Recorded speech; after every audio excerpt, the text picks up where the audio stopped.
What's up, guys? Welcome back to Newswave. Well, yesterday, Nintendo released their financial year report that gives us a look at how many Switch systems has sold, as well as different games. And while the Switch continues to do really well, there are some concerns around maybe the longevity and the system itself slowing down a bit. We'll go over that here today. We're also going to be talking about Nintendo kind of referencing and mentioning their plans over the next year or so, and if that does include new hardware. And we'll also be discussing a new finding for Starfield that seems to be causing some controversy around potential microtransactions. Guys, if you enjoy these videos, make sure you hit that like button, helps out a ton. And if new here to the Spawn Wave channel, make sure you subscribe down below. And we're going to start today with a bit of a surprising partnership that was announced yesterday, as it does involve Game Freak. Yeah, the company, the developer that creates Pokemon alongside of Nintendo and Creatures, appears to be trying something new here soon, and we can see this posted up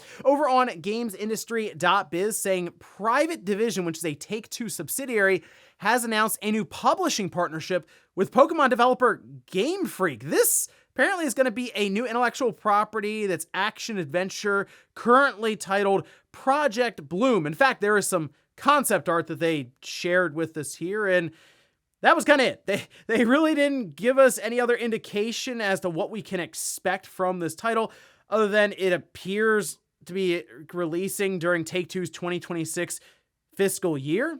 So Game Freak has, of course, done other projects outside of Pokemon, Little Town Hero and Giga Wrecker as the most recent examples. And in this case, because they're not partnering with Nintendo, who would typically publish the Pokemon games, I would expect this is just going to be on as many platforms as they can get it. So I'm curious to see what Game Freak comes up with for this new intellectual property, and if it's something that maybe can be successful, unlike what they've seen with Little Town Hero and Giga Wrecker. Certainly something to keep an eye on here, of course, as they work on all the different Pokemon games going forward. Also, it does look like things are starting to line up for that Call of Duty 2023 reveal. Originally, we thought they were going to bypass that and maybe take a year off and kind of do an expansion for Modern Warfare 2.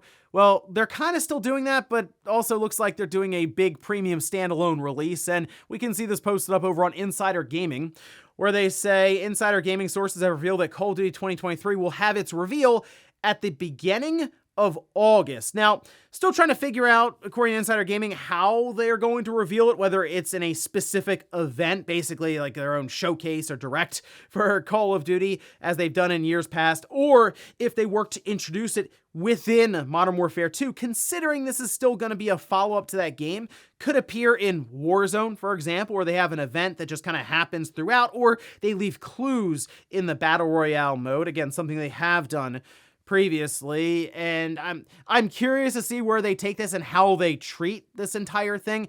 I feel like it's going to be a situation where when you start up Modern Warfare 2, there will just be an icon there that takes you to this new premium release that is basically an expansion. They've done that within other Call of Duty games where you'll have links to Vanguard and those sorts of things. So I think they're still going to try to make it feel like a platform where you can jump from one to the other, but it's still being a big premium release. So I guess we'll look towards August, or maybe even in July, they'll start to lay the groundwork with some hints in Warzone. Oh, and we did finally get some sales numbers for Horizon Forbidden West. This posted up over on the PlayStation blog, where they say as of April 16th, 2023, the Horizon franchise has sold through more than 32.7 million units worldwide, of which Horizon Forbidden West has sold through over 8.4 million units. Now, it's of course still a ways off from Zero Dawn, where that touched, about 24 or 25 million units sold. But I'd say within the first year,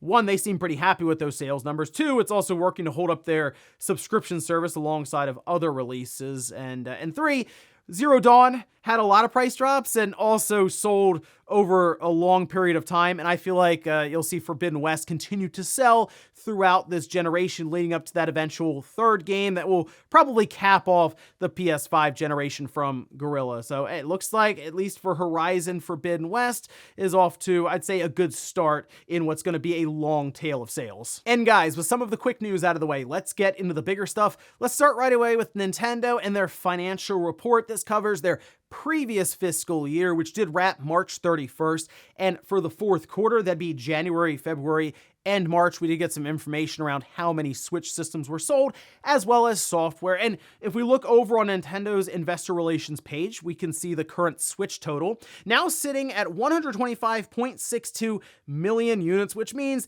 they did sell just over 3 million systems, 3.07 million to be exact for that Q4. And take a look at the software number, over 1 billion units sold. That is a first for Nintendo, so they are technically in uncharted waters now when it comes to software, but big time milestone for Nintendo, something they've been trying to reach in their entire history, and they finally done it here with the Switch. So even if it doesn't reach DS level numbers when it comes to units, I mean, they broke through where it really matters with the software, which is obviously where they make the bulk of their money. Now, over the fiscal year, they did reach a total of 17.97 million units, which did come up just shy of the 18 million they had forecasted, which was knocked down twice from 21 million, so they actually did come in below expectations from what they originally set out to do. And in fact, if you look at their sales, hardware and software compared year to year,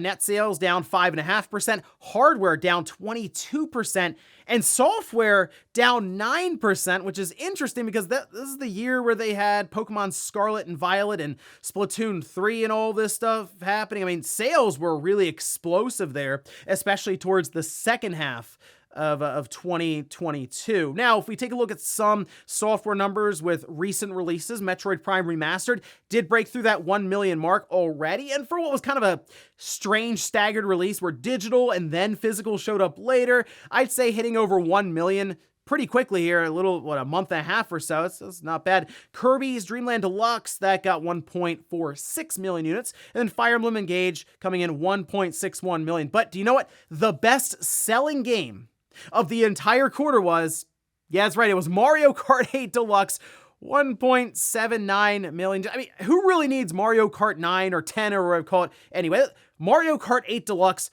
Plus. Go ahead and book it for the next system. And you know what the really scary thing about that is?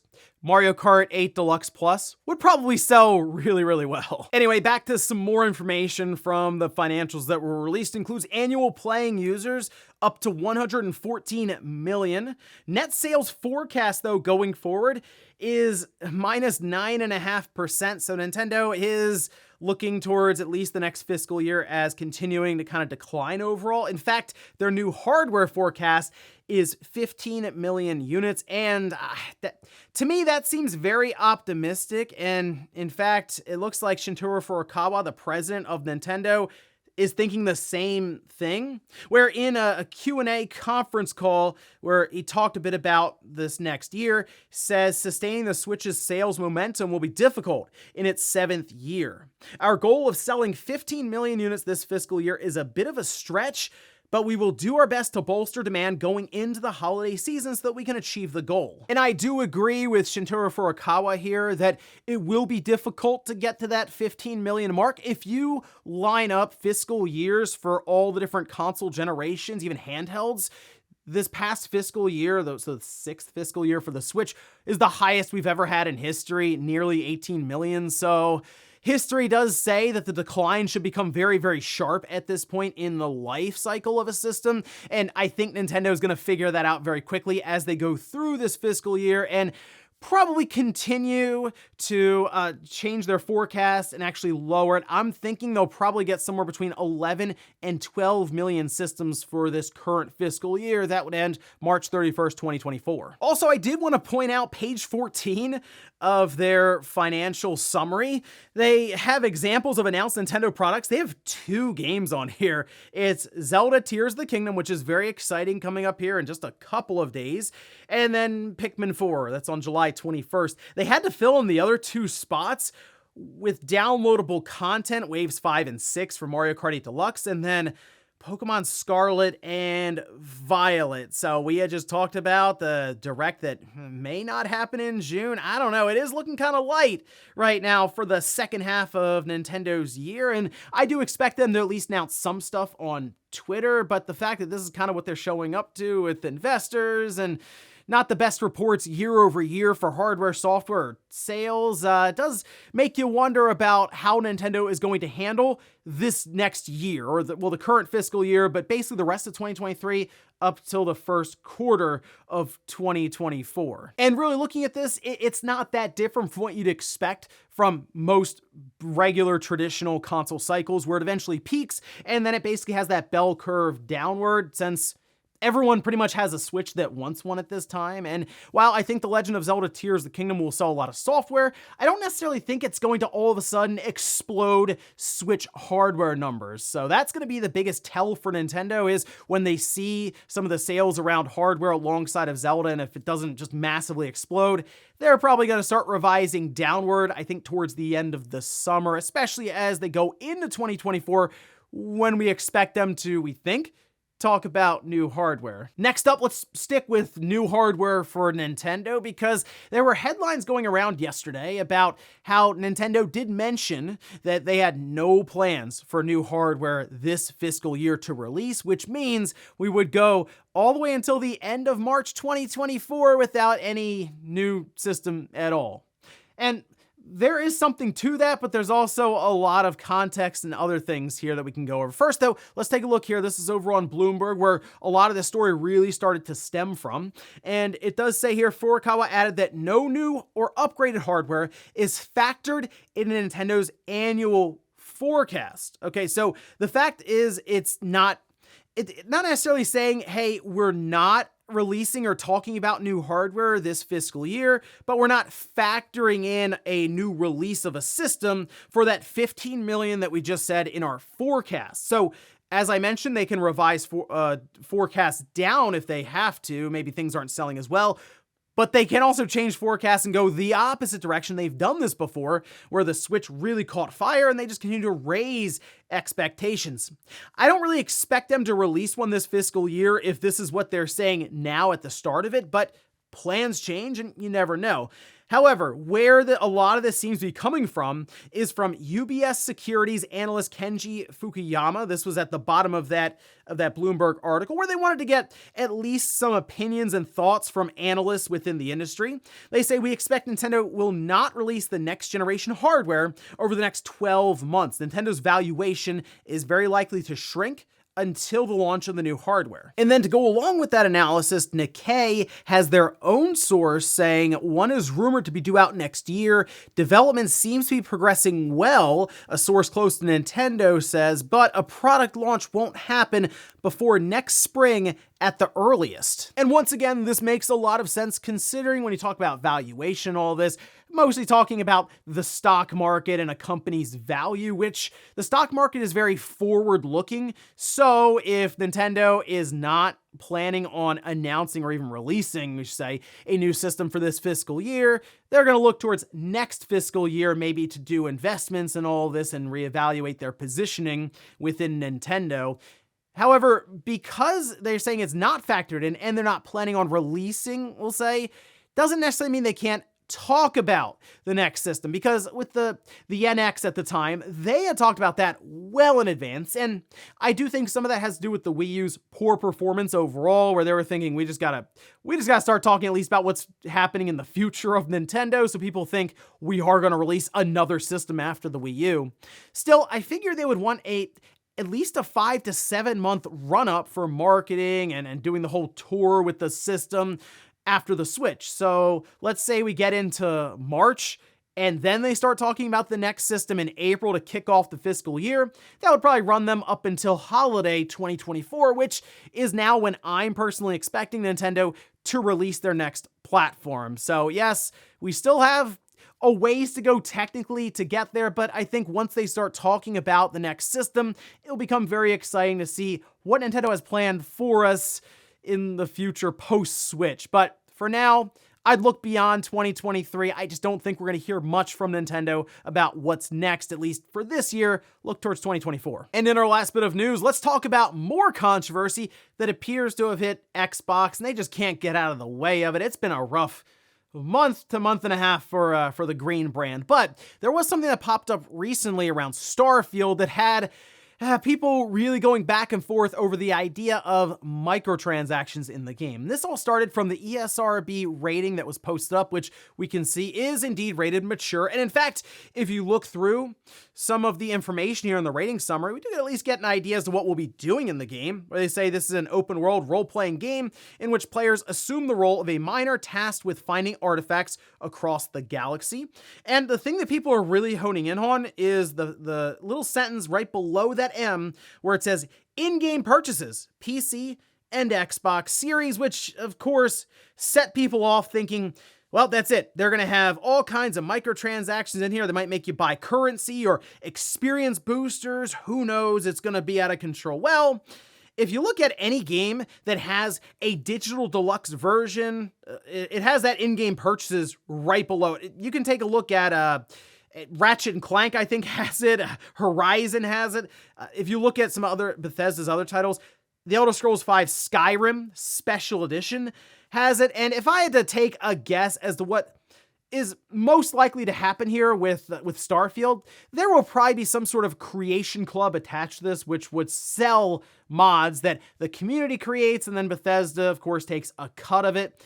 That to me is most likely when it comes to microtransactions that would be in the game, but it's also possible that that's not the case at all, and it's just DLC that gets added in down the road through expansions, or they do have a special edition that launches and maybe you get 3 days early access, or there's just extra cosmetics or different things bundled in. So this doesn't necessarily mean there's going to be super egregious microtransactions, but it is something you want to keep an eye out to see what exactly this is for. Is this something as standard as a special edition, or are we really going to go down the rabbit hole of the Creation Club once again? But I feel like that is something that Bethesda would want to take advantage of with a game that is really being touted up as being this vast single-player experience in space, where you feel like there could be a lot of mods and different things done for sale, and then Bethesda would probably make quite a bit of money off that. So hey, we'll see pretty soon. Next month, we do have that the Starfield presentation, and I feel like we're going to get a lot of information around the game itself, as well as most likely a Creation Club edition. So I guess we'll see in about a month. And before we go to the comment of the day, we're going to take a look at the poll that I posted up yesterday, where I ask, are you buying a Switch to play Zelda Tears of the Kingdom?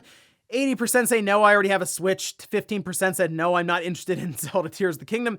5% say yes, I'm buying, or I just bought a system to play it. I did see a lot of people mention, hey, Tears of the Kingdom is coming out. No problem with them hitting 15 million this fiscal year. It's going to happen. I just don't know if there's as much of a drive clearly now to buy a Switch as there was when Breath of the Wild released, which was a massive system seller for them. In this case, like, you have a Switch, you're just going to go buy the software. So yeah, I think Zelda Tears of the Kingdom is going to sell really well. In fact, I think it'll be the fastest selling Zelda game right out of the gate. But is it going to move a large chunk of Switch systems that would allow Nintendo to get to that 15 million mark?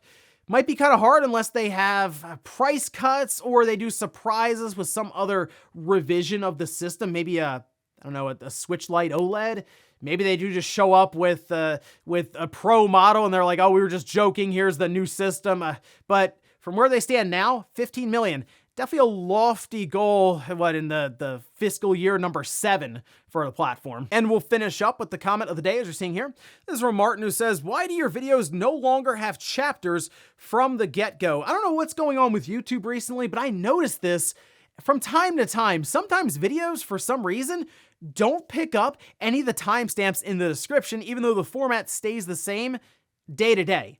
No clue what's going on with YouTube, but if you look at the timeline on the video and they're not there, chances are they're in the description, it's just not being picked up. So you may have to hit the show more button and then go down and look at the list of topics and I guess just click to whichever topic you want to watch. But I do keep them down there every single time. It's very rare that I forget. So if all else fails, check the description for those timestamps. And ladies and gentlemen, that's going to do it here for Newswave. If you enjoyed this video, guys, hit that like button. If not, hit the dislike. Leave comments down below about everything we talked about here today. Where's Nintendo's financials with the Switch clearly declining a bit, but makes sense after you sell 125 systems. But what do you think Nintendo's plans are over the next year or so when it comes to transitioning to the next generation platform? And then Starfield, do you think there are going to be microtransactions in there? Will it just be special editions or maybe the Creation Club? Thanks guys for watching, and I'll see you next time.